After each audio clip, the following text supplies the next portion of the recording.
Daigdig. Sarakili!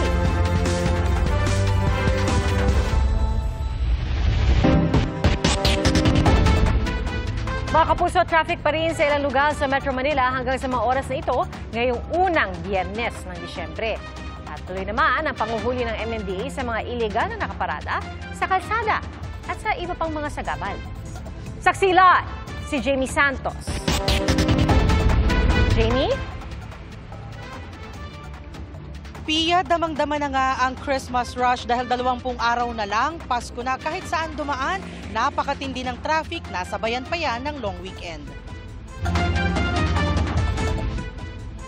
Mapa northbound o southbound ng EDSA, nasubok ang pasensya ng mga motorista ngayong gabi.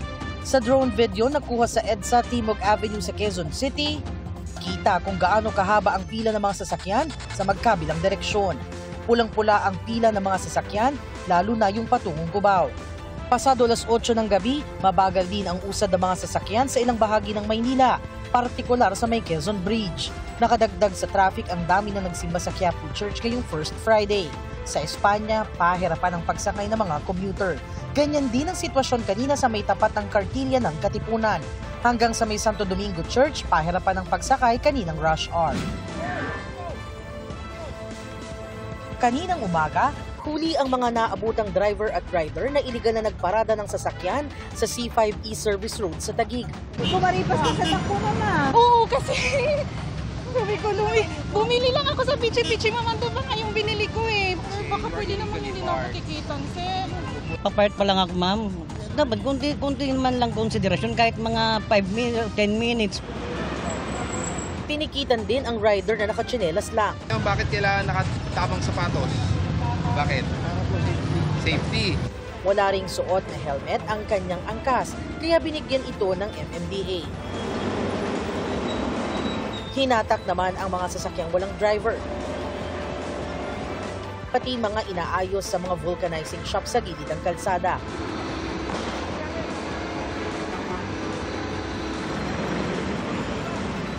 Giniba rin ang tindahang ito sa bangketa. Ano tinitinda nyo? Kape lang. Wala man ako hanap buhay, ma'am. Ito lang naman talaga. Anong pambili ko ng maintenance? Pagkain. Service road is not meant to be used as a parking. Babalik-balikan po natin yan, no? May update naman ang website ng MMDA na may hulika.mmda.gov.ph. Makikita na rito ang ebidensya ng mga traffic violation sa ilalim ng No Contact Apprehension Policy o NCAP. Gaya ng mga litratong kuha ng CCTV kung saan kita ang mga motoristang nagse-cellphone habang nagmamaneho at mga hindi naka-seatbelt. Kailangan mag-register para magamit ang lahat ng features. Pwede sa iisang account na lang kung may iba pang pag-aaring sasakyan. May e-contest option na rin para sa pag-question ng mga itinag na violation. Gumawa lang ng ticket, ilagay lahat ng detalye at i-upload ang mga required na dokumento. May TAD officer na po na magre-review niyan ng inyo pong rason kung bakit hindi kayo dapat ma-issuehan ng ticket. At pwede po magkaroon ng video conferencing, ino-notify po kayo kung kailangan mag-hearing through ano na rin po yan, Zoom meeting. Ang multa sa paglabag, pwede na ring bayaran gamit ang isang e-wallet app. Ayon sa MMDA, gumagamit sila ng 186 AI cameras, 348 CCTV cameras, at 100 body-worn cameras sa panghuhuli sa NCAP. Madaragdagan pa raw ang mga ito. Pia, ngayong pasado alas 10 ng gabi, maluwag-luwag na ang daloy ng trapiko dito nga sa patungo ng Welcome Rotonda. Malayo yan sa sitwasyon kaninang rush hour na halos walang galawan. At live mula rito sa Quezon City para sa GMA Integrated News, ako si Jamie Santos, ang inyong saksi. 4 ang sugatan matapos hagisan ng pampasabog ng isang compound sa Sharif Agwak, Maguindanao del Sur. Saksi si Efren Mamak ng GMA Regional TV. Nagpapahinga lang ang mga residenteng yan sa labas ng isang bahay nang biglang gulantangin sila ng malakas na pagsabog. Napatayo tuloy sila at nagsitakbuhan. Nangyari ito sa isang compound sa Sitio Malinis, Barangay Mother Poblacion sa Sharif Agwak, Maguindanao del Sur, pasado alas 9 kagabi. 4 ang nagtamo ng mga sugat sa katawan, nagpapagaling pa sila. Napinsala din ang bahagi ng isang sasakyan. Ayon sa Police Regional Office Bangsamoro Autonomous Region, inaalam pa kung anong klaseng pampasabog ang ginamit. Sa ngayon, blanco pa po yung ating otoridad kung ano yung sumabog doon sa lugar.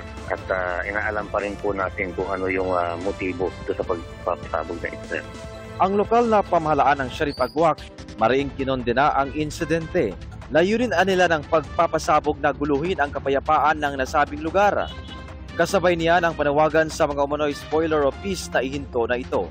Patuloy ang investigasyon ng pulisya. Sinusubukan ba naming makuna ng pahayag ang mga biktima? Para sa GMA Integrated News, ako si Efren Mamak ng GMA Regional TV, ang inyong saksi. Inatasan ni Pangulong Bongbong Marcos ang DILG at ang PNP na alamin ang kinaroroonan ni Sara Diskaya at siyam na iba pang kinasuhan kaugnay sa halos 100 milyong pisong Ghost Flood Control Project sa Davao Occidental. Ayon po sa Pangulo, yan ay para maaresto sila agad. Sakaling hindi lumabas ang arrest warrant laban sa kanila. Saksi, si Ivan Mayrina. Setyembre na mag-inspeksyon ng DPWH at Independent Commission for Infrastructure sa flood control project sa Barangay Kulaman sa Jose Abad Santos, Davao Occidental. 2022 pa idineklarang tapos ang proyekto na nagkakahalaga ng halos 100 milyong piso. Pero nang inspeksyonin, hindi pa pala ito kumpleto. Natuklasan ng Ombudsman yung mga isinumiting final billing, certificate of completion at inspection reports ay falsipikado o hindi tumutugma sa aktwal na kalagayan ng proyekto.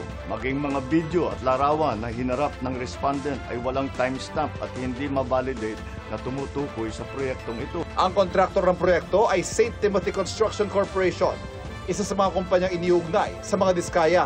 Ngayong hapon, naghaya ng Ombudsman sa Digos City RTC ng kasong malversation of public funds at paglabag sa Anti-Graft and Corrupt Practices Act laban sa mga opisyal ng St. Timothy na sina Sara Diskaya at Maria Roma Angeline Rimando. Kasama sa kinasuhan ang walang opisyal ng DPWH Davao Occidental District Engineering Office. The DPWH Davao Occidental officials involved are likewise preventively suspended for a period of 6 months. Walang piyansa inirekomenda ang prosekusyon para sa kasong malversation. Hihilingin ng Ombudsman na maglabas ang korte ng whole departure order laban sa mga akusado. Sakali maglabas ang arrest warrant ng korte, inaasahan ng Ombudsman na kailangan silang madetine sa lugar malapit sa RTC kung saan sila dadalo ng hearing. I have directed DILG and the PNP to ensure that they know the whereabouts of Diskaya at nung iba pa para paglabas ng arrest warrant ay maareston sila kagad. Umpisa pa lang ito. Marami pa tayong ipapakulong at marami pang magpapasko sa kulungan. Sinisika pa namin makuha ang panig ng mga kinasuhan ng Ombudsman. Ang lokal na pamahalaan naman ng Pasig City, naglabas ng closure order laban sa siyam na kumpanyang pag-aari ng mga Diskaya, kabilang ang St. Gerard Construction. Binawi ng LGU mga business permit ng mga ito dahil umano sa mahigit 1 bilyong pisong hindi nabayarang buwis. Gayon din ang pag-operate ng walang occupancy permit. Kinansela rin nila ng Philippine Contractors Accreditation Board ang kanilang lisensya, kaya hindi rin sila pwedeng pumasok sa anumang contracting activities. 2 luxury vehicle naman ng mga Diskaya ang naisubasta sa public auction ng Bureau of Customs kanina. We have an outright winner. Congratulations, RCME Metal Products. Nabili ng sole bidder sa halagang 3.48 million pesos ang Toyota Tundra. Sa presyong 6 million pesos naman, naibenta ang Toyota Sequoia. Congratulations to our winning bidder. Nauna nang naipasubasta ang 3 mamahaling sasakyan. Hindi naman nabili pa ang 2 pinakamahal na unit, ang Rolls-Royce Cullinan at Bentley Bentayga, kahit ibinaba na ang floor price ito o yung pinakamababang tatanggapin na bid. Ay, yung 2 medyo mataas ang presyo eh. Alam mo, hindi naman masyado dito sa atin na gagamit ka ng ganun. Kaya sayang lang yung pera. Pinag-aaralan ng BOC kung anong magiging hakbang nila para sa hindi nabiling luxury cars. Yun nga, nag-auction na tayo, and if it will have 2 failed biddings, we can now accept direct offers. No? Ito na yung negotiated sale option. No? Again, if there will be a direct offer, it will be considered by the commissioner kung acceptable. No? If it is, to my understanding, meron pa rin siyang parang Swiss challenge, parang ipapaalam pa rin natin na meron ng ganitong offer in the hope na baka meron pang mas magandang offer. Wala pang bagong pahayag ang mga Diskaya. Para sa GMA Integrated News, ako si Ivan Mayrina, ang inyong saksi. Bistado ang delikadong pag-iimbak ng pulbura sa isang iligal na paggawaan na paputok sa Cabuyao, Laguna. 9 ang arestado. Saksi, Si John Consulta, exclusive. Sa surveillance video ng PNP Regional Intelligence Division 4A, makikita ang ilang lalaki habang nakabreak sa isa umanong iligal na paggawaan ng paputok sa Cabuyao, Laguna. Ang lugar ang target sa nakuwang search warrant ng Calabarzon Police.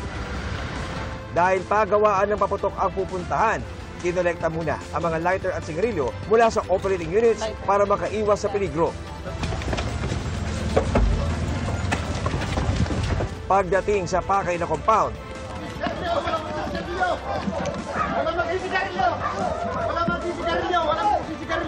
nagkalat sa paligid ang ilang upos ng sigarilyo. Sa loob ng mga bahay at barong-barong, tumambad ang sangkaterbang raw materials ng paggawa ng paputok tulad ng mga basyo at mga pulbura. Merong nag-report sa atin, isang concerned citizen, na meron nga silang napansin na gumagawa ng mga firecrackers. Itong ating mga kapulisan sa tulong din ng ating RCSU, which oversees the Firearm Explosive Office, no? Nag-apply sila ng search warrant. Sa kabilang bakod, nakalatag naman ang mga pinapatuyong pulbura. Di raw alam ng may-ari ng lupa na ginagamit ang kanyang property sa paggawa ng paputok. Sa unang tingin mga kapuso ay akalain mong isang ordinaryong van lang itong sasakyan ito na nakaparada sa loob ng property na pinasok ng mga operatiba ng Regional Intelligence Division 4A ng PNP Calabarzon. Pero alam niyo ba, nung kanila itong buksan at silipin ang pinakaloob, nako ito, tumambad na ang napakaraming mga drum na ang laman lahat ay puro pulbura. Na ayon sa mga otoridad, dapat nasa maayos na storage itong mga pulburang ito. Kung kaya't ayon sa kanila, ito ay maliwanag na paglabag sa ating batas. Nang aming tanungin ang may-ari kung ano ang kanyang hawak na permit. Anong mayroon na po talaga tayong permit dito, sir? Yung dealer at saka retailer. Retailer. Sa manufacturing, sir? Hindi pa nalabas sa karami. Wala pa kayong permit ng manufacturing? So bakit kayo tayo gumagawa, sir, kung wala pa kayong permit ng manufacturing? Hindi kami naman po nag-iingat dito sa mga distansya. Ang ni-raid na compound ng mga pulis ang siya ring lugar na sumabog noong February 2024 dahil sa paggawa ng iligal na paputok. 6 ang namatay sa insidenteng iyon, kabilang ang isang 4 na taong gulang na bata. Malaking pasasalamat po sa ating kapulisan sa mabilisang aksyon na nagsagawa po sila agad ng search warrant po dito sa area na ito. Kaya po para rin po natin maiwasan na hindi na po maulit yung nangyari na maraming nagbuhis ng buhay sa illegal na paggawaan po ng paputok. Siya ang arestado sa operasyon habang sinamsam naman ang lahat ng mga materyales sa paggawa ng illegal na paputok. Bistado rin ang pagtatrabaho rito ng ilang minor de edad. Ako'y nananawagan sa ating mga kababayan na kung meron silang napansin, no? Ipagbigay alam kaagad nila sa ating mga kapulisan. All of the reports, no? Iti-treat natin with full confidentiality. Para sa GMA Integrated News, John Consulta, ang inyong saksi. Mga kapuso, maging una sa saksi. Mag-subscribe sa GMA Integrated News sa YouTube para sa iba't ibang balita.